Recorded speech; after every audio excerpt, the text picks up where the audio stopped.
साधव समदर्शनः वशीकुर्वन्ति मां भक्त्या सत्स्त्रिय सत्पतीं यथा.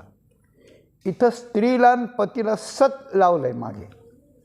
सत्पती म्हणजे पतिव्रता स्त्री किंवा सती, आणि सत्पती म्हणजे साधू असलेला पुरुष, विषयासक्त नाही, स्त्रैण नाही, साधू असलेला पुरुष.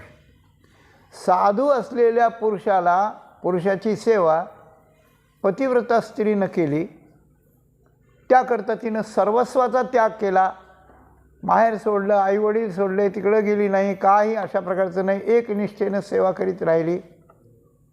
आणि जर त्याच्याकडनं काही गडबड झाली तर ती त्याला त्याच्यात चांगल्या करता आणि आपली भूमिका मांडण्याकरता जे काही सत्य बोलते ते त्याला ऐकून घ्यावं लागतं. त्याचं कारण वशीकुर्वन्ति मां भक्त्या सत्स्त्रिय सत्पतीं यथा. ती सती त्या सत्पतीला सेवेनं वशीकृत केलं आहे, तिने वशीभूत केलं आहे, वश केलं आहे, अशी गोष्ट आहे. त्याप्रमाणे ज्या भक्तांनी भगवंताला वश केलं आहे, ज्या भगवंतानी भगवंताला वश केलं आहे, तिथं तेच सांगितलं आहे त्यांनी, दुसरं काय सांगितलं. तर ते भक्त जर देवाला बोलायला लागले तर देव त्या ठिकाणी ऐकून घेतो, देव ऐकून घेतो. एरवी देव कुणाचंच ऐकून घेत नाही, एरवी देव कुणाचंच ऐकून घेत नाही. म्हणून तुकाराम महाराज बोलायचं ते बोलले की तुझ्यावर कर्ज आहे, भक्तीचं ऋण आहे, तू ते देत नाहीस, चुकवायचा प्रयत्न करतोस, भोजनाला गोवतोस वगैरे सगळे मुद्दे मांडले.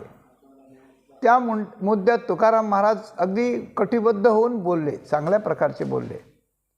पण आज तुकाराम महाराजांची भूमिका थोडी वेगळी झालेली दिसते. तुकाराम महाराज भांडणातल्या एका मोडवर आज उभे आहेत, मोडवर उभे आहेत. कसा मोड आहे हा?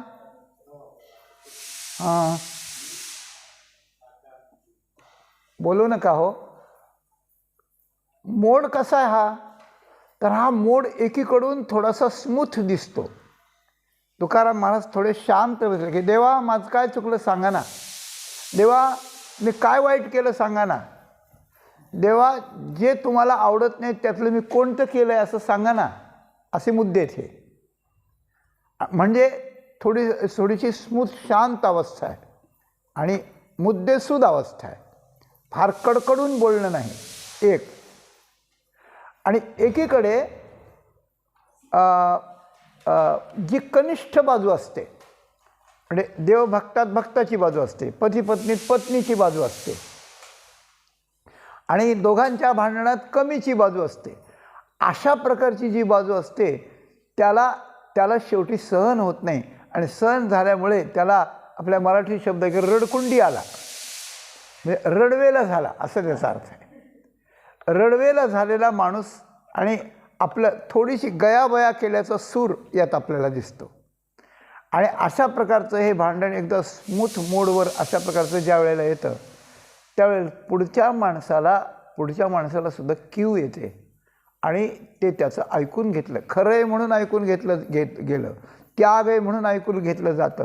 तो शेवटी आपलाच आहे, त्याला दूर लोटायचं नाही, अशा भूमिकेत समोरची व्यक्ती येते किंवा आणण्यासाठी अशा प्रकारची भाषा बोलली जाते. आणि ही भाषा बोलताना तुकाराम महाराज म्हणतात की मी तुझ्या विरोधात काय केलं सांग, नाही मागितला तुम्हा मान म्या विठ्ठला.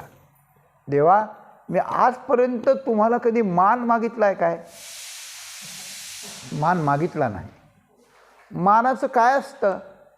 मान मागून मिळत नसतो आणि मागणारा हलका ठरतो बरं का. मान मागणारा, तुकाराम महाराजांचा एक अभंग आहे, रडवून या मान कोण मागता भूषण. रडून मान मागायचा कोण मागता भूषण सांगा. लग्नामध्ये सगळे जमले आणि सगळे जमल्यानंतर विहीण रुसून बसली का? आमचा मान तुम्ही दिला नाही म्हणून. मग बोलायला लागली इकडे तिकडे सगळं, मग भांडणं सुरू झाले, मग इकडे असं होऊ लागलं. म्हणून आता लग्नातले लोक हुशार झालेत, जेव्हा बोली करतात त्यावेळेस म्हणतात तुमचे मान तुमच्याकडं आणि आमचे आमच्याकडं. बस ज्याची त्यांनी मान पान सांभाळायची. ज्याची त्याने मानपान सांभाळले म्हणजे असं कसं की नवऱ्याकडचे लोक जरा आगाऊ असतात असं ते म्हणतात, मी नाही बोलत. आणि ते मान घ्यायच्या वेळेला त्यांना ही साडीच पटत नाही, हेच पटत नाही, मग ते फेकून देतात, असं काही ते करतात. आणि चांगल्या याच्यात सगळा विक्षेप होऊन जातो लग्नात. म्हणून तुम्ही मान द्या, कसे द्यायचे असतील ते. म्हणजे मान देणं अशा प्रकारचं कुणाला जास्त आवडत नाही. आणि मान द्यायचा असतो तो आपल्या मनाने द्यायचा असतो. घेणारानं तो घ्यायचा किंवा नाही घ्यायचा तो त्याचा प्रश्न आहे, पण त्यांनी त्याबद्दल बोलायचं नाही, हे काय आणलं असलं आणि द्या फेकून, असं नाही. तर मान देणारावर अशा प्रकारचं असतं. मान देणं व्यवहारात कसे असो परमार्थात महत्त्वाचं आहे. अमानिना मान देणं त्या चैतन्य महाप्रभूंनी म्हटलेलं आहे. तरोरपी सहिष्णुता सुनीचे काय तृणादपी सुनीचेन तरु सहिष्णुता अमानिना मान देणं. तर भक्ताचं लक्षण कसं असलं पाहिजे, आपल्याला मान नाही घ्यायचा, आपण दुसऱ्याला मान द्यायचा, देवाला द्यायचा, संतांना द्यायचा, अगदी सामान्य माणसाला सुद्धा मान द्यायचा. श्रद्धे डोंगरेजी महाराजांचं एक ब्रीद वाक्य असायचं, रोज बोलायचे ते, मी अनेक वेळा ऐकलेलं आहे. दूसरे को मान देने में अपना क्या चाहता है. आणि दुसरा प्रसन्न होतो ना मान दिल्याने, मान दिल्याने प्रसन्न होतो. पण मान जर मागितला तर मान आपल्याला पाहिजे असं होतं. तर मानाची इच्छा माणसाला घातक आहे. सन्मानाची इच्छा घातक अशा प्रकारचं आहे. छोट्याने मोठ्याचा मान जरूर करावा आणि मोठ्यानं पण छोट्याचा मान करावा. हे तुला काय कळतंय, तू कुठे आला, तिथं बसन, तुझी काही बसायची लायकी आहे काय, असं नाही म्हणायचं. छोट्याने मोठ्याचा मान ठेवायचा, त्यांनी मान ठेवायचा. पण मान मी तुम्हाला मागितला नव्हता अशी गोष्ट आहे. मी तुम्हाला मान मागितला नाही. मान द्यायचा झाला तर एक गोष्ट आहे की तो मान देणारानं तो मान मनातून दिला पाहिजे एक, आणि जे दिलं ते त्याने मान्य करून घेतलं पाहिजे. घेणाराने मान्य करून घेतलं पाहिजे. आणि घेणाऱ्याला जर मान पाहिजे वाटला, म्हणजे मानाची इच्छा असली, तर त्यातून घेणाऱ्याचं धैर्य जातं, घेणाऱ्याची श्री जाते, घेणाऱ्याचं सगळं सर्वस्व अशा प्रकारचं जातं. श्रीमद भागवतात प्रल्हादाने जी स्तुती केली आहे भगवंताची, त्या भगवंताची स्तुती केल्यानंतर भगवंतानं त्याला सांगितलं की तू काहीतरी माग प्रल्हादा. वरम वृणीश्वा अभिमतं कामपूरोस्म्यहं नृणाम प्रल्हाद भद्रभद्रन्ते प्रीतो हन्ते सुरोत्तम. वरम वृणीश्वा अभिमतं कामपूरोस्म्यहं नृणाम.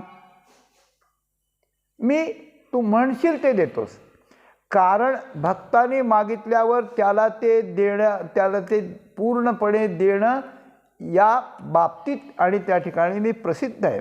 माझं तेच काम आहे, काम पूर्ण करा, इच्छा पूर्ण करायची. तू माग. प्रल्हादाने त्याला असा मोड दिला काही की मागत नाही म्हणून.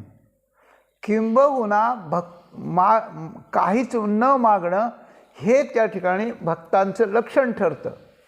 आणि सगळ्या मागण्याच्या वरती मान मागणं आहे शेवटची, मान मागण्याची शेवटची कक्षा आहे. त्याच्या अगोदरच आहे सगळं, मला स्वर्ग पाहिजे, पैसा पाहिजे, पत्नी पाहिजे, हे सगळं पहिलं आहे आणि सन्मान शेवटी आहे. आणि काहीच मागण्यानं भक्त माणूस ठरत नाही. तर अशा प्रकारानं प्रल्हाद म्हणाले की देवा, तुम्ही माझी परीक्षा पाहायला लागले काय, माझी परीक्षा पाहताय तुम्ही. आता प्रल्हादाला ज्या वेळेला भगवान माग म्हणाले त्यावेळेला सामान्य भक्ताला किंवा सामान्य लोकांना त्याचा हेवा वाटावा असं वाटतं की अरे बापरे, अनंत कोटी ब्रह्मांडाचा नायक म्हणतो तुला जे पाहिजे ते मागून घे. आता काय भाग्यवान प्रल्हाद आहे. पण त्या भाग्याची व्याख्या कशी आहे तर सामान्य माणसाला ते भाग्य वाटतं आहे, पण ते भाग्य नाही. तर प्रल्हादांना त्याचं वर्म कळलं म्हणून तुमची परीक्षा घ्यायला लागलात का? मागितलं की संपलं, मागितलं की संपलं, मागितलं की माणसाची हवाच निघाली, माणूस हलकट ठरतो मागणारा. कोणाकडून काहीच मागत नाही तो देवाला आवडतो आणि तो देव सगळ्यांना तो पूज्य ठरतो. जो कोणालाच काही मागत नाही तो मान तर त्याच्या शेवटची कक्षा आहे. तर हे सगळं जातं एक. आणि प्रल्हादाने म्हणलं नान्यथा ते खिल गुरो घटेत करुणात्मनः यस्त आशिष आशास्ते नसभृत्या सवय वणिक. मी जर मागायला लागलो देवा तर मी व्यापारी ठरेन, मी भक्त नाही ठरणार, भक्त ठरणार नाही. कारण भक्ताचं कर्तव्य फक्त समर्पण करायचं असतं, मागायचं नसतं, ही गोष्ट आहे. आणि व्यापारी प्रत्येक गोष्ट करताना याच्यातून आपल्याला काय मिळेल, याच्यातून आपल्याला काय मिळेल, याच्यापूर्ण हेच चिंतन असतं. आणि या चिंतनपूर्वक तो सगळा व्यापार करीत असतो, मग गडगंज श्रीमंत होतो पैसा मिळवून, अशी गोष्ट आहे. म्हणून काहीला भोग पाहिजेत, काहीला पैसा पाहिजे, काहीला ऐश्वर पाहिजे, काहीला जय पाहिजे एखाद्या कार्यामध्ये, आणि एखाद्याला नुसता सन्मान पाहिजे. काही माणसं गोड बोललं, सन्मान केला, एखादी शाल घातली, झालं काम. हां, पण आपण होऊन दिलेला मान आणि त्यांनी नको नको म्हणून की तुमच्या प्रेमासाठी मी हे स्वीकारतो, मला याची आवश्यकता नाही, तुम्ही मला काही करू नका, तुमचं माझं प्रेम आहे, असं म्हणणारा मान घेणारा शोभतो. आणि आपण होऊन मान देणारा तोही शोभतो, अशी गोष्ट आहे.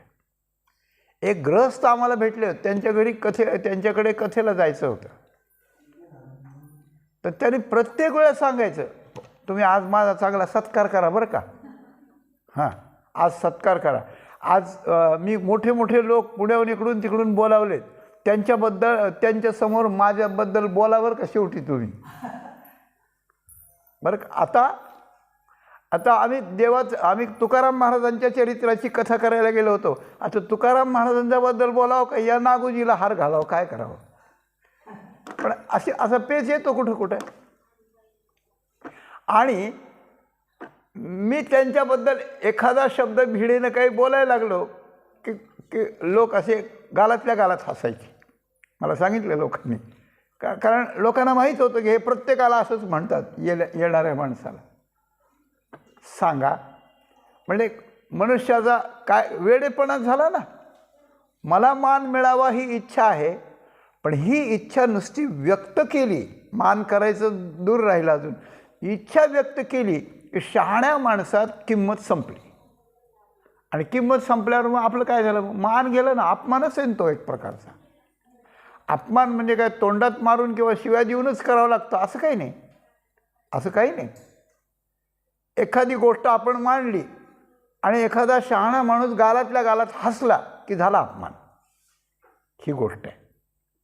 आणि जितका जितका मान मिळावा वाटतो, ऐका, जितका जितका मान मिळावा वाटतो तितक्या अपमानाची ॲलर्जी जास्त जास्त होत जाते.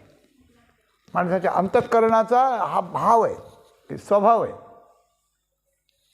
ज्या माणसांना मानाची इच्छा नाही, ज्या माणसांना मान मिळत नाही, जो माणूस मानाच्या मागे लागत नाही, त्या माणसाला एखाद्याने अपमानाची गोष्ट, एखादा शब्द बोलला काही वाटत नाही. बोलला असं जाऊ द्या, काय त्याचा आपला संबंध आहे, बोलला तर मला काही नाही होत ते, असं म्हणतो तो माणूस, असं म्हणतो.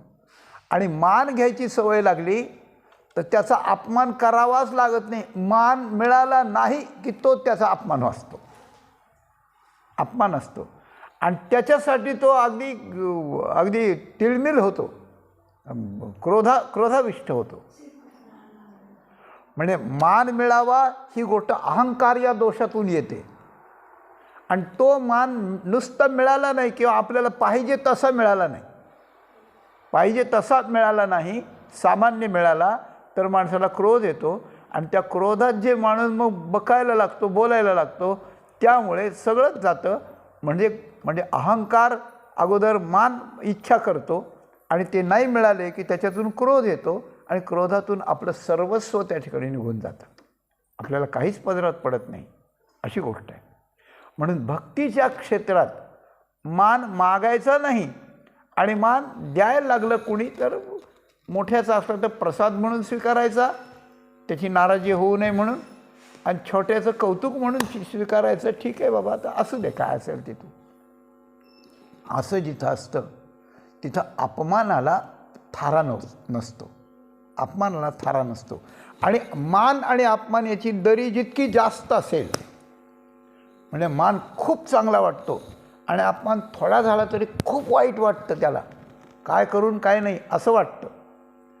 अशा प्रकारचे मानापमान दोन्ही मानण्याची जी दरी आहे ती जितकी जास्त, तितका माणूस दुःखी, तितका माणूस मूर्ख आणि तितका माणूस धोक्यात, अशा प्रकारचा आहे.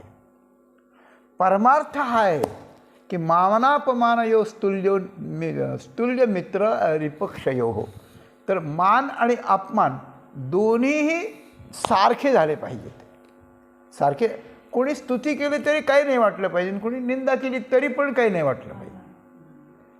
हां, त्याच्याकरता माऊलींनी दृष्टांत दिला आहे. पै निद्रिताचे अंगेशी सापतैसी उर्वशी देखे स्वरूपस्था सरिशी देही द्वंद्वे, असं म्हटलं. एक माणूस झोपी गेला, गाढ झोपला होता आणि गाढ झोपल्यानंतर त्याला भेटायला उर्वशी आली. इंद्रानं पाठवले, त्याचं भाग्य होतं, काय म्हणा की आली की जा, त्याची इच्छा सगळ्या पूर्ण कर आणि त्याची सेवा कर काही दिवस. उर्वशी आली. मग त्या लोकांना सांगितलं तिने वगैरे, बसा म्हणे. मग ती त्याच्याजवळ बसली, जवळ जाऊन बसली त्याच्या अगदी. असा झोपला होता त्याच्याजवळ बसली आणि एकीकडून मोठा जाडजूड लांब लचक असा काळा भुजंग येऊन बसला, वेटोळा घालून त्याच्याजवळ वेटोळा घालून बसला. त्याचा काही सूड होता, त्याला चावायचं होतं ते त्याची त्याला माहिती. पण एकीकडून साप बसला आणि एकीकडून उर्वशी बसली. आता काय होईल, तो माणूस जर जागा असता तर इकडं जा, हा स्वागत मॅडम, तुमचं स्वागत असो. आणि इकडं पाहिल्यावर असं एकीकडे भय, एकीकडे आनंद. पण जर तो निद्रित आहे तर जर तो झोपलेला आहे तर झोपलेल्या माणसाला साप येऊन बसला काय आणि उर्वशी येऊन बसली काय, दोन्ही सारखेच. त्याप्रमाणे दिवसा ढवळ्या जाग्या असलेल्या माणसाला मान झाला काय आणि अपमान झाला काय, दोन्ही गोष्टी सारख्याच, दोन्ही गोष्टी सारख्या, अशी गोष्ट आहे. तर गंमत अशी आहे की दोन्ही गोष्टी जर सारख्या आहेत तर त्याला सुख लांब नाही, त्याला दुःखाचा लेश नाही. आणि अशा प्रकारचा मनुष्य आपल्या स्वरूपावर किंवा आपल्या ज्ञानावर, आपल्या भक्तीवर ठीक स्थिर अशा प्रकारचा राहतो. म्हणून प्रल्हादाने म्हटलं की मला जर तुम्हाला काही द्यायचंच असेल तर एक द्या की कोणाजवळही केव्हाही कोणत्याही परिस्थितीत काहीही मागण्याची इच्छा माझ्या मनात वासना निर्माण होऊ देऊ नका, हे तुम्ही मला द्या. देवानी कपाळाला हात लावला, हुशारच म्हणे, मला जिंकलं तू आता, अशी गोष्ट आहे. म्हणजे प्रल्हादाची जी ही आहे श्रेष्ठता आहे ती यात आहे, अशी गोष्ट आहे. म्हणून प्रल्हादाने काहीही मागितलं नाही आणि जे मागितलं ते न मागण्यासारखं मागितलं. माझ्या मनातली मागण्याची वासना संपवून टाका, हे मागितलं स्वतः करता. माझे वडील आहेत, त्यांनी मला जन्म दिला आहे, ते कसे वागोत, पण त्यांच्याबद्दल माझं कर्तव्य आहे, त्यांची अधोगती न झाली पाहिजे, हे न मागण्यातलं मागणं आहे. कुळाकरता स्वतः वासना नष्ट करा ही स्वतः करता न मागण्यातलं मागणं आहे. आणि जगाला स्वस्तस्तू, सगळं जग स्वस्थ असलं पाहिजे. वाईट वागणारे माणसं पण प्रसन्न झाले पाहिजेत, एकमेकावर त्यांनी प्रेम केलं पाहिजे. माऊलीचं जसं पसायदान आहे तसं भागवताच्या 5म स्कंदात प्रल्हादानं आणि त्या ठिकाणी हे मागितलेलं आहे. तर जगाकरता सुख शांती समाधान मागावं, कुळाकरता आपल्या पित्याला अधोगती होऊ नये हे मागावं, आणि स्वतःकरता माझं अंतःकरण पूर्ण निर्वासन झालं पाहिजे हे मागावं. हे न मागण्यातलं मागणं आहे. आणि हे ज्याला मागितलं जातं त्या भगवंतालाही आनंदाचा उमाळा येतो हे ऐकल्यानंतर. नाही तर मागणाऱ्यापासून देव दूर दूर पळतो, राहत नाही, पळण्यात राहत नाही. तुकाराम महाराजांचं देव ऐकून का घेतो हा जो मुद्दा आहे की त्यांनी इतकं बोललं तरी ऐकून घेतो, इतकं बोललं तरी ऐकून घेतो, इतकं बोललं तरी ऐकून घेतलं. तर याचं कारण आहे की आपलं शरीर, आपला प्रपंच, आपलं सुखदुःख व्यवहारातलं याच्याकरता देवापुढं लाचार झालेच नाहीत तुकाराम महाराज. लाजिमदार नाही. हां, माणसं म्हणतात ना, तुम्ही काय मला बोलता, मी काय तुमचा 2 पैशाचा मिंदा आहे काय, मी काय लाचार आहे काय, मी तुमच्या दारात आलो का कधी, असं उचकून बोलायचं तुमचं काय कारण, असं त्या ठिकाणी बोललं जातं. म्हणजे पहिल्यांदा आपल्या बाजू जर सेफ ठेवायच्या असतील, कोणी आपल्याला वर चढून वर तोंड करून बोलणार नाही असं जर करायचं असेल तर आपण पहिली बाजू ही सेफ केली पाहिजे की कोणालाच काही मागितलं न पाहिजे आणि कोणाचं काही फुकट न घेण्याचा प्रयत्न केला पाहिजे. यात प्रेमानं दिलेला अपवाद आहे, प्रेमानं दिलेला अपवाद आहे हा.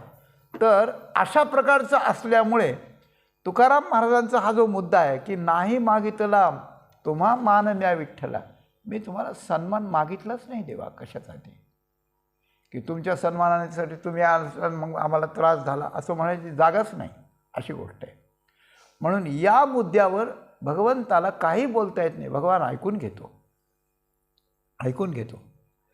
एक अयशस्वी म्हणून ऐकून घेतो का, काय करावं आता यांनी हे फार बोलायला लागले, आता यांच्या पुढं मला काही बोलताच येईना असं म्हणून ऐकून घेतो, नाही, अत्यंत प्रेमानं ऐकून घेतो, प्रेमानं ऐकून घेतो की त्यांचा हे आहे, त्यांचा अधिकार आहे, त्यांचं क्वालिफिकेशन आहे त्याबद्दल, त्यांनी त्याच्याबद्दल केलेलं आहे, त्यांनी त्याबद्दल घासलेलं आहे, त्यांनी त्याबद्दल सोसलेलं आहे. जाळोनी संसार बैसलो अंगणी तुझे नाही मनी मानसी, हे निरनिराळ्या प्रकारात निरनिराळ्या प्रकारचं बोलणं आहे तुकाराम महाराज. तर तुम्हाला मी मान मागितला नाही विठ्ठला, तुम्हाला मान मागितला नाही. पण मग मुद्दा बोलायचा काय, मान मागितला नाही पण कशाकरता बोलतायत हे. तर दुसऱ्या चरणात महाराज म्हणतात, जेही करविली फजिती, बरं का, जेही करविली फजिती माझी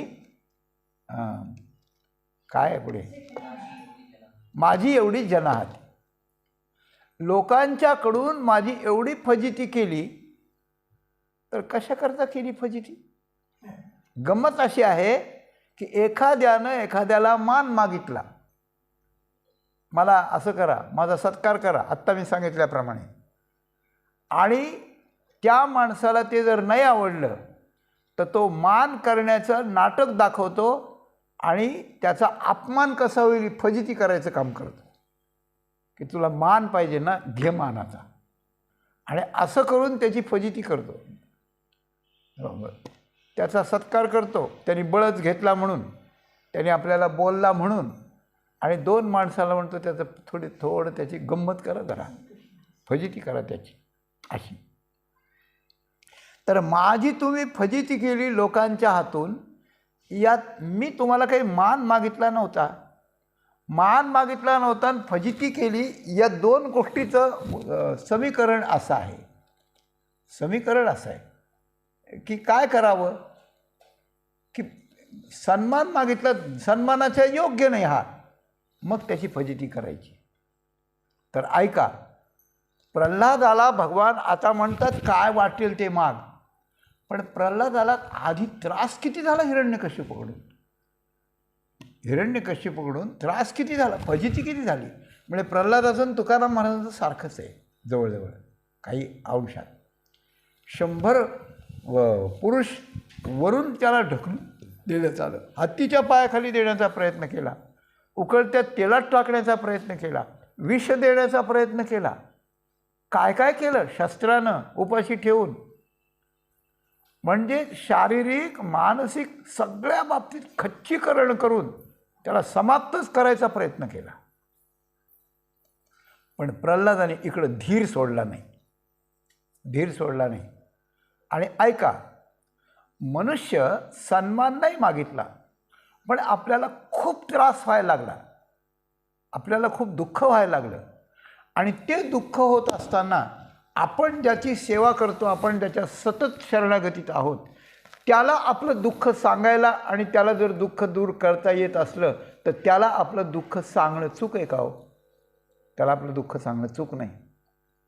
पण इतके हाल झाले प्रल्हादाचे, पण प्रल्हादानं देवाला कधीच बोलावलं नाही की माझं रक्षण कर, माझं रक्षण कर. जसं त्या द्रौपदीनं बोलावलं वस्त्रहरणाच्या वेळेला, जसं गजेंद्रानं बोलावलं त्या मृत्यूच्या वेळेला, त्याप्रमाणे यानं कधी आपल्या संकटात सहाय्य करण्याकरता भगवंताला बोलावलं असं कुठं वर्णन आहे का? दाखवा. असं वर्णन नाही, वर्णन नाही. मग काय केलं प्रल्हादानं? प्रल्हादाचा भगवंतावर आणि भगवंताच्या नावावर खूप विश्वास आहे, म्हणून भगवंताचं नाव आहे, त्याला जो घेतो, ज्याच्या मुखात आहे, त्याला कधी क्षती नाही हे त्याला माहिती आहे. नमे भक्त प्रणश्यती. हां, तेव्हा अशा प्रकारचं ते पापयोनीही होतु का, ते श्रुताधीतही न होतु का, परी मदशी तुकिता तुका तुटी नाही. ते पापयोनी ज्यांच्या वाचेत माझे आलाप आहेत, जे मोठ्या उच्च स्वरानं ते जे माझं गुणगान करतात, जे माझं नाम घेतात, माझा स्वाभिमान बाळगतात, जयाचे वाचे माझे आलाप, दृष्टीभोगी माझेच रूप, जे दृष्टीनं अनिमिष नेत्रांनी माझ्याकडे गळगळा अश्रू ढाळीत पाहतच राहतात, जयाचे संकल्प जयाचे मनसंकल्प माझा जीव आहे, माझ्याबद्दलच जे मनात चिंतन करतात, अरे ते मरणा ऐलीचीकडे मज मिळून गेले पुढे. काय आहे?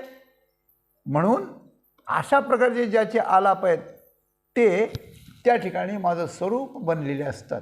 म्हणून माझं नाम जे अशा प्रकारचं घेतात तर ते नामावरच विश्वास असल्यामुळे ते नामानं भगवंताचं नाम प्रल्हादाच्या मुखात असल्यामुळं त्याचं संकट टळलं आहे सगळं. म्हणजे नामानं हे काम केलं. भगवंतामध्ये जशी शक्ती आहे ना, तशी नामात स्वतंत्र शक्ती आहे, भगवंताची जरूर लागली नाही. पुढे आहे का, नुसत्या नामात शक्ती नाही, नाम विश्वासानं घेतलं तर त्या विश्वासानं घेतलेल्या नामात शक्ती आहे. विश्वासानं नाम घेतलेल्या प्रल्हादाला अग्नीत टाकलं, पण अग्नीनं स्पर्श केला नाही. आणि आपण नाम घ्यायला लागलो आणि एखादा म्हणला काही नाही, प्रल्हादाला अग्नीत राखलं ना देवानं, त्यांनी नाव घेतलं तर अग्नी लागला नाही ना. तुम्ही नाव घेता ना, मग आपण एक उदबत्ती पोळवून बघू तुम्हाला. हां, काय होईल? काही नाही व्हायचं तुम्हाला. उदबत्ती पोळल्याने काही नाही होणार. मग प्रल्हादाला कुठं झालं? तो नाम घेत होता, तुम्ही नाम घेता. पण आम्ही नाम घेताना आम्हीच म्हणू की नाही नाही तसं नाही होणार, कारण ती उदबत्ती जवळ आली की ती पोळणार आहे इकडेच लक्ष जाईल, नामातलं लक्ष निघून जाईल. कारण आपला एवढा विश्वास नाही ना, विश्वास नाही, सवय नाही, काही अशा प्रकारचं नाही. म्हणून माझ्या फजितीत माझं रक्षण करा हेही सांगितलं नाही, अपमान केला मला मान द्या हेही सांगितलं नाही, काहीच मागितलं नाही. मात्र फजिती मात्र खूप सहन केली, खूप सहन केली. तर भगवंताची भक्ती करताना सहन खूपच करावं लागतं. असं असल्यावर लोक भक्तीला प्रवृत्त होतील का हा प्रश्न आहे.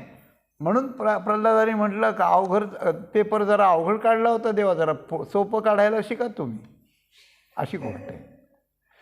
तर तुकाराम महाराजांची फजितीसुद्धा जितकी झाली तितकी दुसऱ्या संतांची झालेली दिसत नाही इतकी, अशी गोष्ट आहे. तुकाराम महाराजांनी खूप सोसलं, अतिशय सोसलं. पहिले एक 10, 12, 15 वर्ष 17 वर्ष गेले दुष्काळ पडेपर्यंत, प्रपंचाची लोड अंगावर पडेपर्यंत. पण नंतर काय, नंतर काय, संकटावर संकट, दारिद्र्य, कधी धंद्यात यश नाही, त्याच्यात दुष्काळ, घरी खायला काही नाही. अरे स्त्री एकी अन्न अन्न करता मेली, याच्या इतकी नामुष्की काय आहे की बायकोचं पोट भरता आलं नाही. इकडं देवदास होऊन झालाय त्यांच्याकडे त्यांचा, आणि इकडे बायकोचं पोट भरलं नाही, बायको मेली, एक मुलगा मेला संताजी नावाचा, अशी गोष्ट आहे. आणि चरित्रकाराने खूप इतकं आतडे पिळून निघतील, डोळ्यातून अश्रू येतील इतकं वर्णन केलं आहे. अहो काहीतरी द्या हो, आज बायका मुलं उपाशी येतो, काहीतरी द्या. आणि त्याने हो बाहेर असं म्हणायचं, ढकलून बाहेर घालायचं, अशी गोष्ट. परिस्थितीच तशी ते त्यानं तरी काय दोष द्यावा, कुणाला काय द्यावं. अन्नमान धन हे तो प्रारब्धा आधी, प्रारब्धामुळे त्या ठिकाणी मिळतं. पण भगवंताला जर ते टाळायचं असलं तर प्रारब्धावर मात करून आपल्याशी एकनिष्ठ असलेल्या भक्ताचा हा अपमान त्याला टाळता येतो, त्याला टाळता येतो. म्हणून मी तुम्हाला मान मागितला नाही, मी तुम्हाला द्रव्य मागितलं नाही, मी तुम्हाला सुखाची कोणतीच अपेक्षा केली नाही, अपेक्षा केली नाही. हां, तर अशा प्रकारचं असताना, मान मागितला नसताना माझी फजिती किती केली तुम्ही, माझी फजिती किती केली. तर गंमत अशी आहे की तुकाराम महाराज आज पर्सनल बोलायला लागलेत, व्यक्तिगत बोलायला लागलेत, आणि चिडून नाही पण अगदी व्याकुळ होऊन बोलायला लागलेत, आणि रीतसर मुद्दे मांडून बोलायला लागलेत. तर याचं कारण असं आहे की एरवी ते जगाचा हे चुकवा म्हणतात, हे चुकवा म्हणतात. तर तुकाराम महाराजांचा म्हणण्याचा भाव असा आहे आपल्या चिंतनात की माझी एवढी फजिती केली तरी मी सहन केली, पण लोक सहन करणार नाहीत, एवढी लोक सहन करणार नाहीत. म्हणून इतकं निर्दय लोकांच्याकरता तुम्ही होऊ नका, माझ्याकरता झालात तर झालात, होऊ द्या झालात तर, अशी गोष्ट आहे. प्रल्हादाचा सूर आहे, तुकाराम महाराजांचा सूर आहे, आणि कोणाचाही हा सूर असू शकतो. की एखादा भक्ती करायला लागला म्हणजे त्याची परीक्षा पाहायची, परीक्षा पाहायची, परीक्षा पाहायची. यात एक बारकावा आहे की एकीकडून देव परीक्षा पाहत असतो आणि एकीकडून त्या परीक्षेत उतरायला त्याला धैर्य पण देत असतो, धैर्यही देत असतो. त्यातलं मर्म त्याला कळवून देत असतो, त्याला धैर्य सहन करण्याची शक्ती देत असतो, आणि वेळ आली की त्याच्यात प्रवेश करून आपण ते सहन करीत असतो. गर्भवसी काय अंबरीशीशी सोशी गर्भवास. तर हे सगळं देव करीत असतो. आणि देवाला काय करायचं असतं की भक्ताच्या कसोटीचं, भक्ताच्या सहनशीलतेची चक्कस लावायचा असतो, त्याला सहाय्य करून हे करून, आणि भक्ताचं मोठेपण किती आहे जगाला दाखवायचं असतं. याच्यात भक्तीची प्रेरणा जगात असते, याचं मोठेपण दाखवायचं असतं. पण हे मात्र असं होतं. तर तुकाराम महाराज म्हणतात, जे हे केली फजिती माझी एवढी जना हाती, जनाच्या हातून माझी एवढी फजिती केली. तुकाराम महाराज पुढे केलं, नाही केला पोट पुढे घालून बोभाट. पोट पुढं केलं नाही. मग तुम्ही म्हणा पोट पुढं नाही तर काय मागच असतं का? पुढंच असतं पोट. आपण चाललो म्हणजे पोट पुढंच असतं. नाही नाही, काही लोकांना पोट पुढं करून मागायची सवय असते बरं का.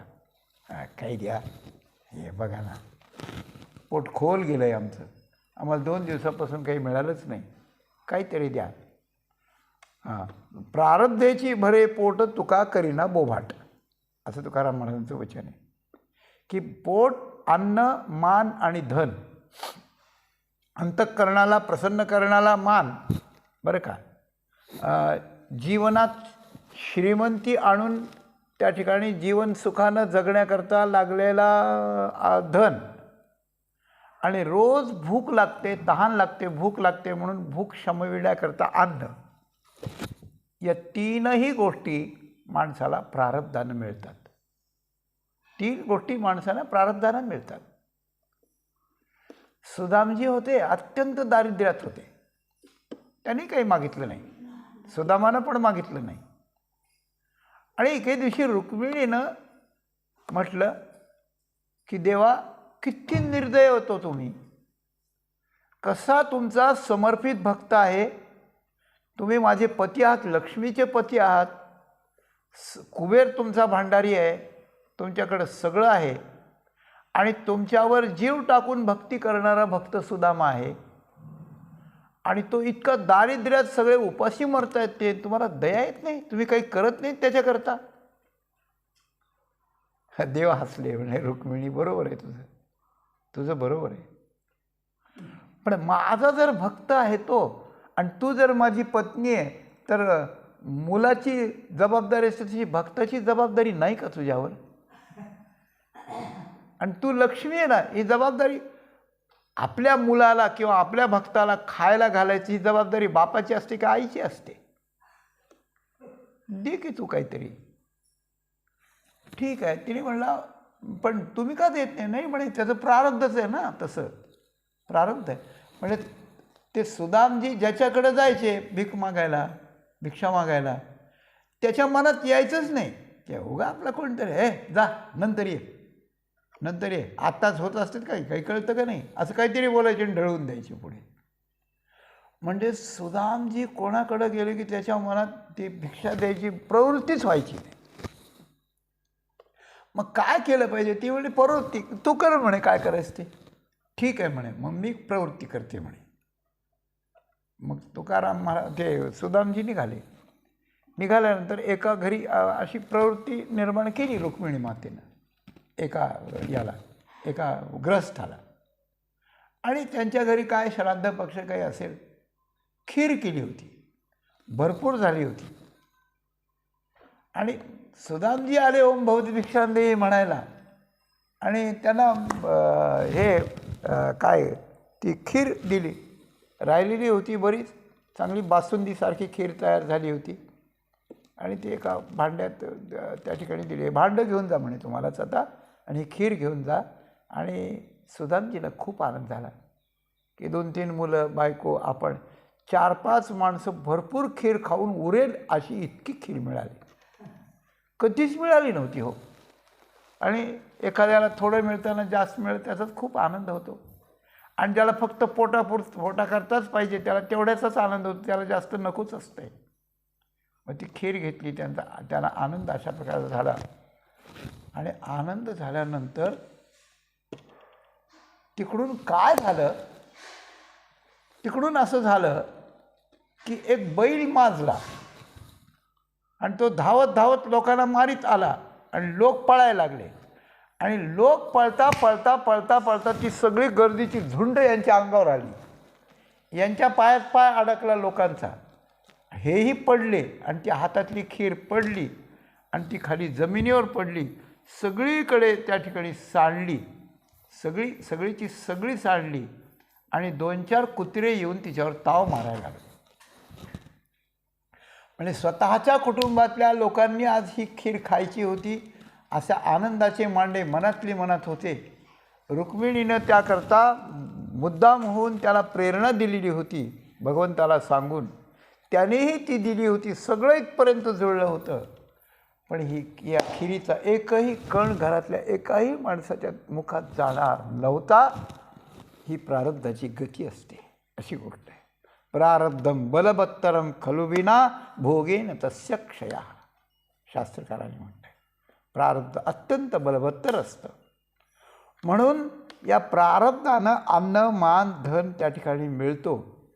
म्हणून तुका प्रारब्धेची भरे पोट तुका करीना बोभाट. आज काय खायला मिळणार आहे, किती खायला मिळणार आहे, कोणाकडून खायला मिळणार आहे, सगळं आपल्या प्रारब्धाने ठरवलं असतं. असो म्हणून तुकाराम महाराज म्हणतात, मी जसं सन्मान मागितला नाही अंतःकरणाच्या तृप्तीकरता, त्याप्रमाणे पोटाच्या तृप्तीकरता पोट घालून तुझ्या पुढे बोभाट केला नाही. बोभाट झाला म्हणजे आम्हाला नाही, आम्हाला द्या, आम्हाला असं करा वगैरे अशा प्रकारचं काहीही मागितलं नाही केला पोट पुढे घालून बोभाट. आणि तुकाराम महाराज म्हणाले की मी तुझी भक्ती करतो, मग माझ्या पोटाची जबाबदारी. आपण एखादा माणूस आपल्याकडे जर कामाला आला तर त्याला जीव घालण्याची जबाबदारी नाही काय आपली? आहे, आपली आहे. एखाद्याची कन्या परणून आपल्या मुलाकरता आपण जर आणली तर जन्मभर तिला खाऊ पिऊ घालून साडी घेणार नाही का? ती जबाबदारी कोणावर असते? अशी गोष्ट आहे. आणि जर ती नाही बाळगली तर ती कोर्टात जाते आणि कोर्ट तिला ठणकावून यायला सांगतं, त्याची पोटगी तयार करतात, पोटगी दिली जाते, म्हणजे कायद्यानं दिलं जातं, अशी गोष्ट आहे. तर आम्ही तुला काहीच मागितलं नसताना, आम्ही तुला सर्वस्वानं समर्पण असताना आणि तू जर आमच्याकडे दुर्लक्ष करावंस, तू आमच्याकडे जर दुर्लक्ष केलं तर त्याकरता आम्ही हाताला धरून तुला दिवाणातही नेलं नाही. म्हणून तुका म्हणे धरूनी हात नाही नेले दिवाणात.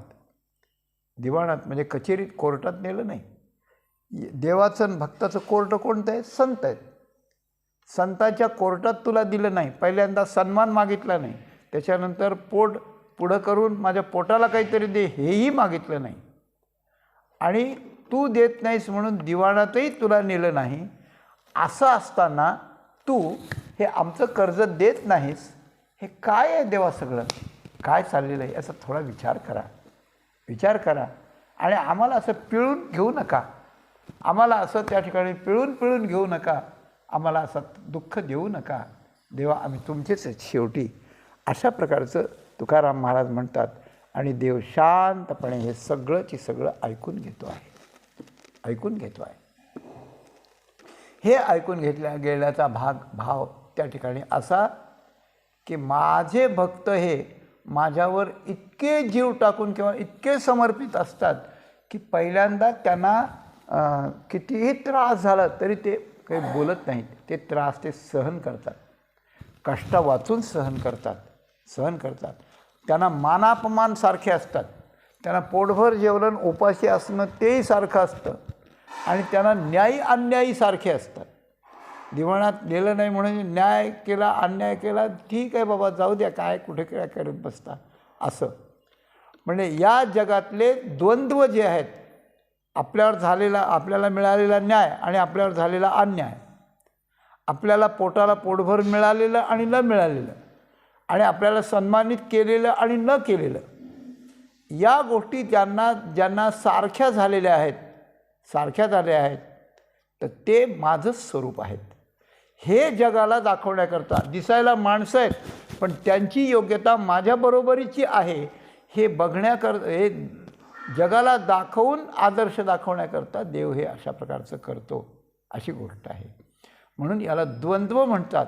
आणि तो मनुष्य देवाची भक्ती करताना द्वंद्वातून निर्मुक्त, द्वंद्वैर्विमुक्ताः सुखदुःख संज्ञैः गच्छन्ते मूढाः पदमभ्यंतत. मान अपमान हे या द्वंद्वाचं एक उच्च रूप आहे, आणि सुखदुःख हे याच द्वंद्वाचं फलीभूत रूप अशा प्रकारचं आहे. तर मान अपमान आणि सुखदुःख हे ज्याला सारखे त्या ठिकाणी झाले, देव त्याला मनोमन प्रणाम अशा प्रकारचं करतो, आणि देव त्याचं सगळं ऐकून घेतो. मान देण्याच्या ज्या पद्धती आहेत, काय एक शाल घातली आणि एक हार घातला. शाल जी घातली ती अशी आहे की ती पाण्यात घातली की तिची संजीवन समाधीच, नुसती सत्काराच्याच उपयोगाची शाल त्या शालेला.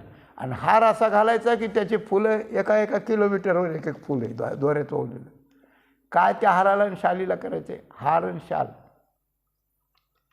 सन्मान देण्याची पद्धत अशी आहे की सगळ्यात सन्मान देण्याचा महत्त्वाचा भाग आहे की ज्याला सन्मान द्यायचा आहे तो आपल्याला वाटेल ते बोलत राहतो, आणि आपण शांतपणे ऐकून घेतो आहे.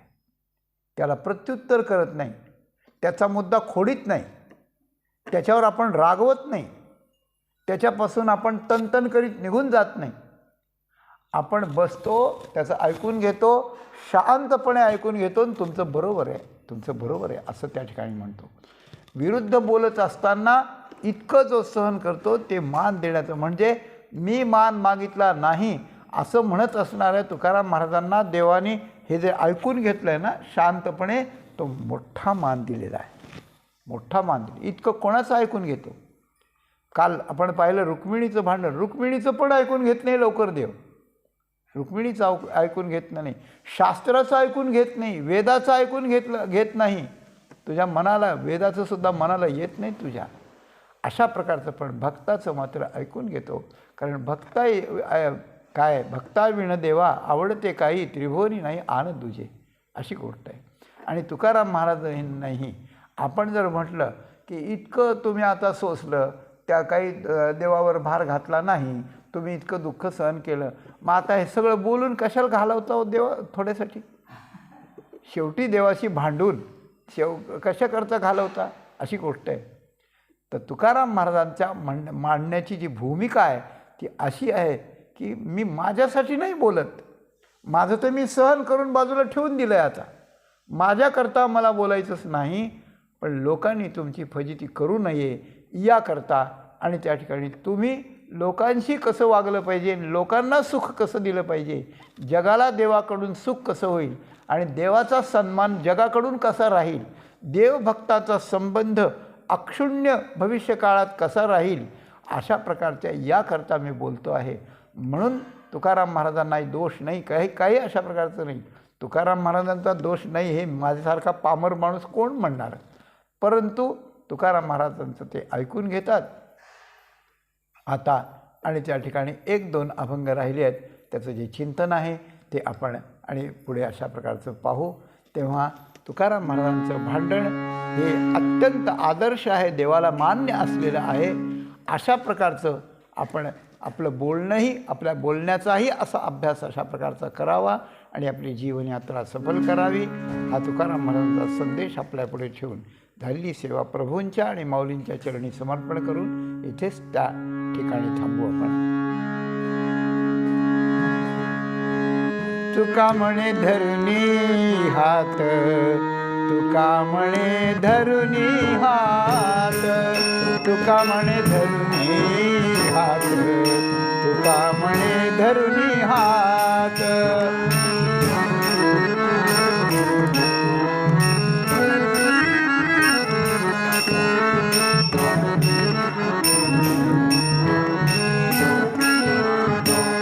तुका म्हणे धरुनी हात, तुका म्हणे धरुनी हात, तुका म्हणे धरुनी हात, तुका म्हणे धरुनी हात.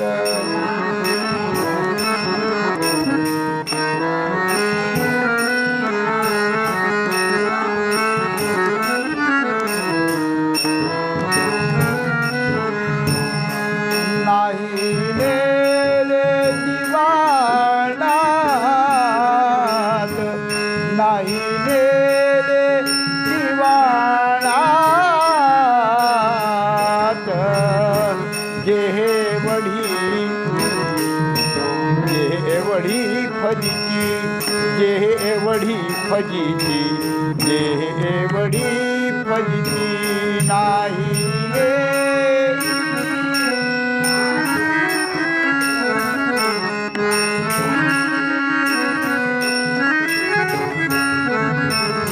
जे वडी फजिती, जे वडी फजिती.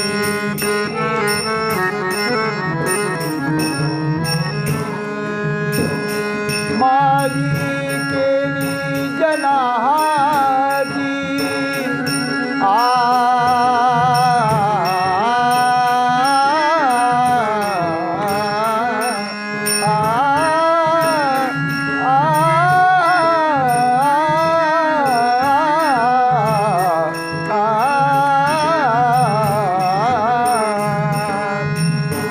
माझी केली जनाजी, माझी केली जनाजी. देवडी फजिती, देवडी फजिती, देवडी फजिती, देवडी फजिती. तुकाराम तुकाराम तुकाराम तुकाराम तुकाराम तुकाराम तुकाराम तुकाराम तुकाराम तुकाराम.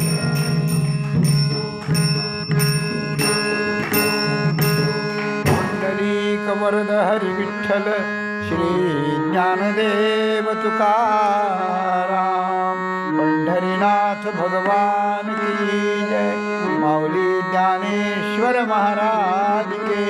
जगद्गुरु तुकाराम महाराज